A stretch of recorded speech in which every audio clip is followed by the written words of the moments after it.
Welcome to today's lecture.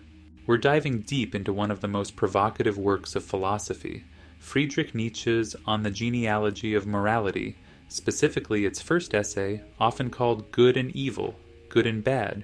Today we'll unpack Nietzsche's radical critique of morality as we know it, tracing the historical origins of what humans consider good and evil, and exploring the dynamics between master and slave moralities. This will be a long, detailed exploration, so settle in. By the end, you'll not only understand Nietzsche's arguments, but also see how unsettling, revolutionary, and even liberating they can be. Let's begin with Nietzsche's method. Nietzsche does not write a conventional history of morals.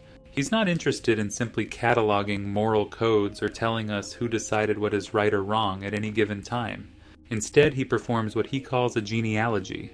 Genealogy, in Nietzsche's sense, is a historical inquiry aimed at uncovering the origins and transformations of moral concepts, an investigation into how human feelings, social structures, and psychological forces give rise to the values we hold.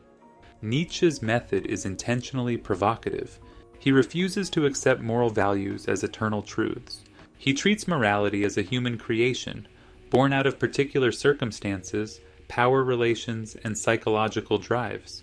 This approach allows him to ask questions that most moral philosophers never dare.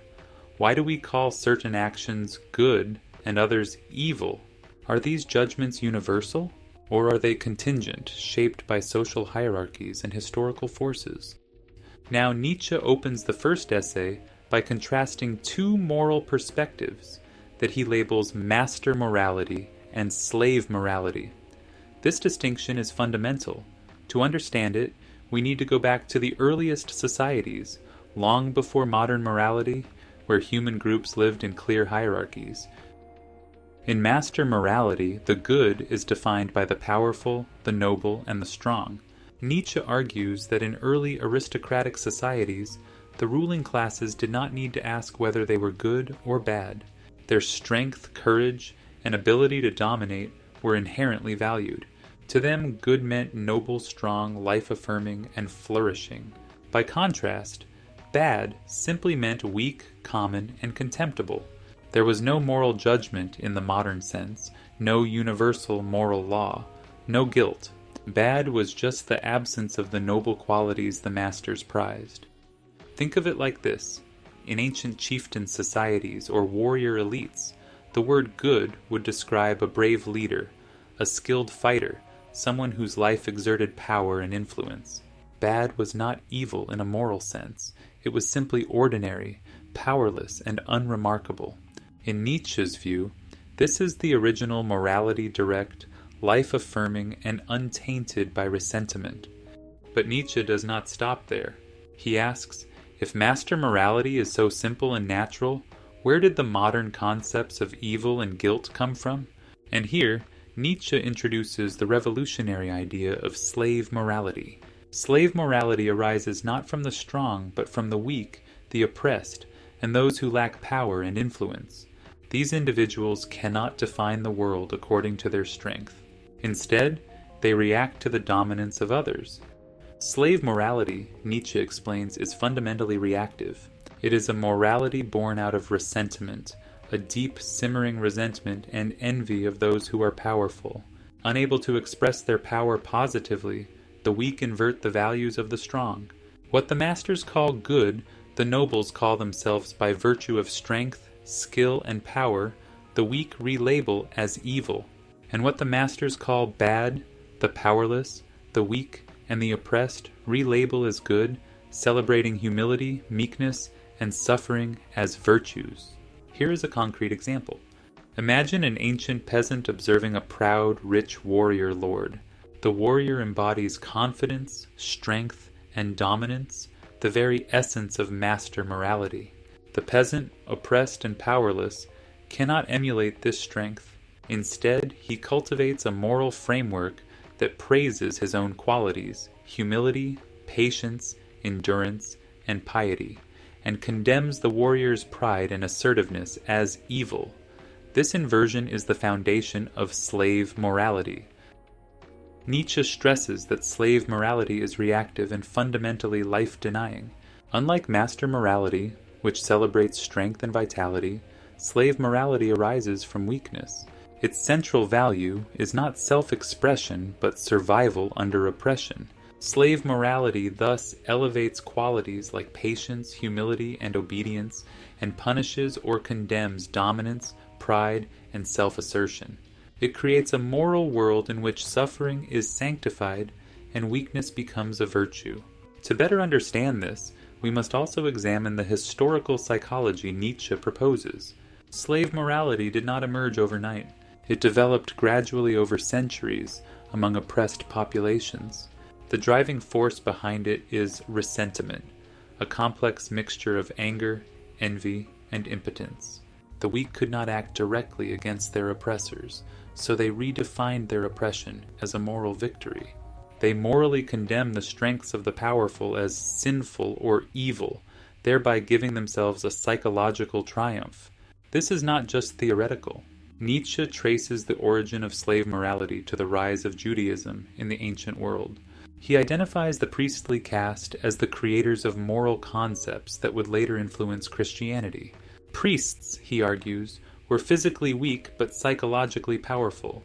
They channeled their ressentiment into moral systems that condemned the strong and celebrated the meek. By doing so, they established a moral framework where weakness was virtuous and strength was suspect. Consider the biblical commandment, "Blessed are the meek, for they shall inherit the earth." Nietzsche reads this not as a universal moral truth, but as a strategic inversion of master values. The meek, historically powerless, reframe their situation as morally superior. By defining humility and suffering as good, and by labeling the pride and strength of the powerful as evil, they create a moral system that protects and empowers the weak psychologically, even if not materially.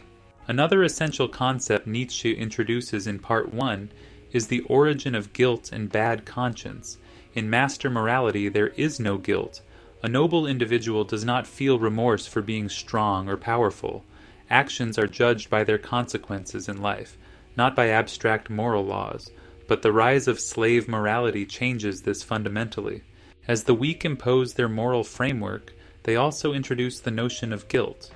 Nietzsche explains that guilt originally had an economic and social meaning. It was a kind of debt. In early societies, if someone harmed another, they incurred a debt that had to be repaid. Over time, however, this practical system was transformed into moral judgment. The internalization of societal norms, especially under priestly influence, creates a bad conscience. Humans begin to feel guilt, not only for harming others, but for their own instincts, desires, and vitality. This internalization is central to the development of modern morality. The priestly caste plays a pivotal role here. By reinterpreting instinctual drives as sinful, priests cultivate self-punishment and guilt. They teach that natural instincts, aggression, and the desire for power are morally wrong. Nietzsche sees this as a profound psychological manipulation. The powerful priestly class channels resentment into internalized guilt, shaping a morality that serves their interests. Now let's summarize the contrast between the two moral systems, because this is crucial for understanding Nietzsche. Master morality values strength, pride, courage, and vitality. Good, noble, strong, life-affirming. Bad, weak, commonplace, unremarkable, life-affirming, outward-looking, and connected to action. Slave morality values humility, patience, meekness, and piety. Good choose qualities of the weak and oppressed. Evil, strength, pride, domination. Life-denying, reactive, inward-looking, and rooted in resentment. Nietzsche's critique is not merely descriptive, it is profoundly evaluative. He does not argue that slave morality is simply wrong in a conventional sense. Rather, he insists that it is reactive and, in many ways, life-denying. By valorizing weakness and condemning natural instincts, it suppresses human vitality and creativity. It replaces direct engagement with the world with abstract moralization, internalized guilt, and self-punishment. One of Nietzsche's most striking observations in Part 1 is the inversion of values. Slave morality does not create new values, it inverts the existing ones. The noble qualities of life, strength, and self-assertion are rebranded as evil, while the weaknesses of the oppressed are sanctified as morally superior. This inversion is at the heart of much of Western moral tradition, according to Nietzsche, particularly the moral influence of Christianity. Now, before we proceed, let's consider an example closer to our contemporary understanding. Think of the modern praise for humility, compassion, and altruism. On the surface, these seem universally admirable, but Nietzsche would ask, whose interests do these values serve? Do they empower the strong and creative, or do they constrain ambition and vitality? Are they expressions of life affirmation or tools of control developed by those who cannot act directly? Nietzsche is not saying that compassion is inherently bad. He is asking us to examine the origin and psychological purpose of these moral judgments. By tracing morality to its historical roots, Nietzsche challenges us to reconsider everything we take for granted.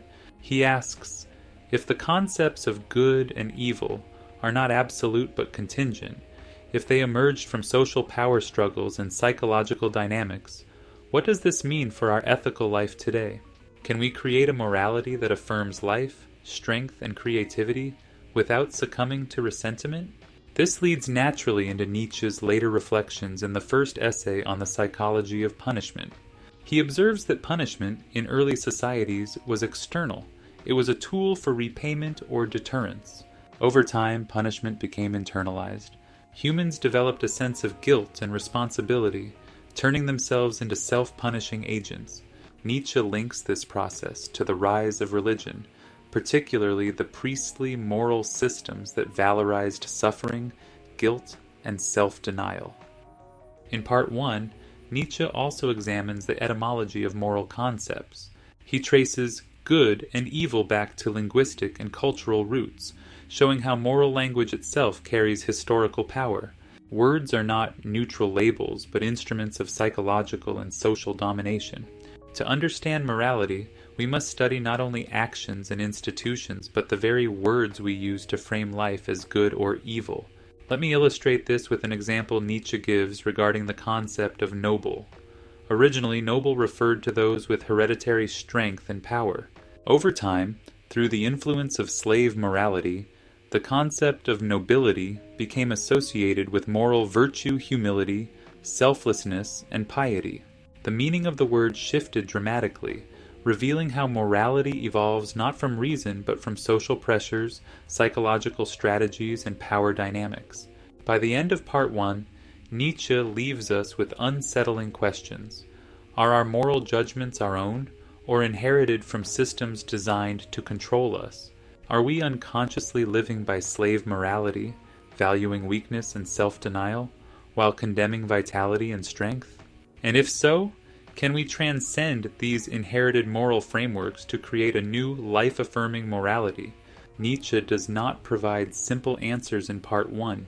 His aim is to diagnose the moral condition of humanity. By revealing the historical and psychological origins of our concepts of good and evil, he invites us to question, critique, and ultimately rethink morality. He encourages intellectual courage to face uncomfortable truths, to recognize the life-denying patterns embedded in our ethical systems, and to explore the possibility of a morality that celebrates strength, creativity, and human flourishing. To conclude today's lecture on Part 1 of Nietzsche's Genealogy of Morality, let's recap the key points. Nietzsche uses genealogy, not linear history, to trace the origins of moral concepts. He distinguishes between master morality and slave morality, highlighting the reactive, life-denying nature of the latter. Slave morality arises from resentment and the psychological needs of the weak. The priestly caste plays a critical role in institutionalizing guilt, bad conscience, and moral inversion. Modern moral concepts, good, evil, humility, compassion, have historical roots in these dynamics and are not absolute truths.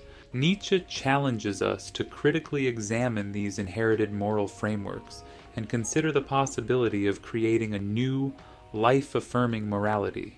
Next time, we'll move into Part 2 of the Genealogy, where Nietzsche examines guilt, bad conscience, and related concepts in detail, diving deeper into how these psychological mechanisms shape Western culture and the individual's inner life. Understanding these ideas will prepare us to confront not only history, but our own ethical assumptions and psychological conditioning.